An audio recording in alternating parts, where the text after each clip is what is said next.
Hey, Dave here. You're watching First Look on RECOILtv, and today it's all about the iRay MH25 Thermal Imaging Camera. Yeah, ever since we've seen Predator in 1987, thermal imagery has always made the imagination go wild, except for they have been expensive and unavailable. And boy, times are a-changin'.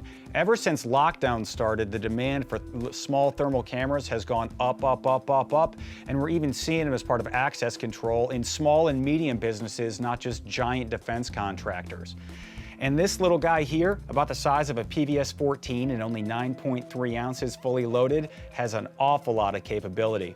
I'm gonna talk about the image sensor first, because that's the first thing that people wanna hear. This is a 640 by 480 sensor size, and it's a 12 micron sensor. Now, that is dimensionally twice as large, which means 4 times the surface area of other units this size. Man, 10 years ago, this would have been 5 figures just to develop and make. And right now, this retails for $4,500 full boat MSRP. Now that's a lot of money, but when we talk about thermal cameras, we always have to talk about relative cost and performance, and you get a lot of performance out of this little guy. I want to show you some unique features about this to start with, and we'll start right here at the front. There's a manually adjustable aperture here that allows you to better define your depth of field and your physical resolution when you're examining one object. And it just gives you more hands-on capability than a dumb unit that tries to do everything for you. All the controls take place on this single toggle here. It has power on and off, and it rotates. In order to access the menu system of this thermal, this is your single control, but there's an optional Bluetooth controller, which makes everything so much easier.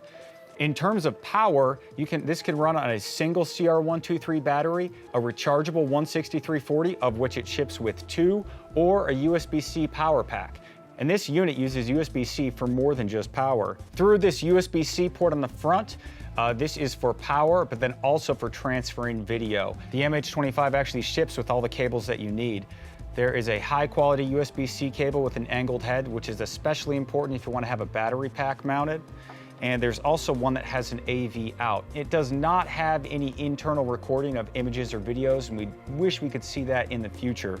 It does have Bluetooth connectivity just for the remote, but not currently for video out.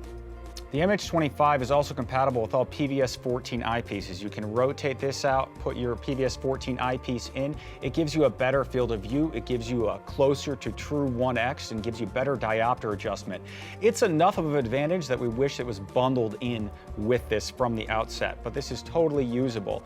And look how small this is. Clearly you can use this handheld, but there's a MUM14 mount here, so you can weapon mount it, and with a little bit of work in adapters, you can helmet mount it as well.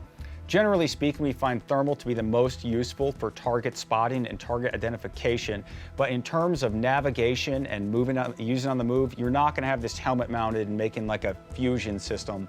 You'll probably throw up all over yourself if you try. I mean, certainly give it a shot, but not what this unit was intended for.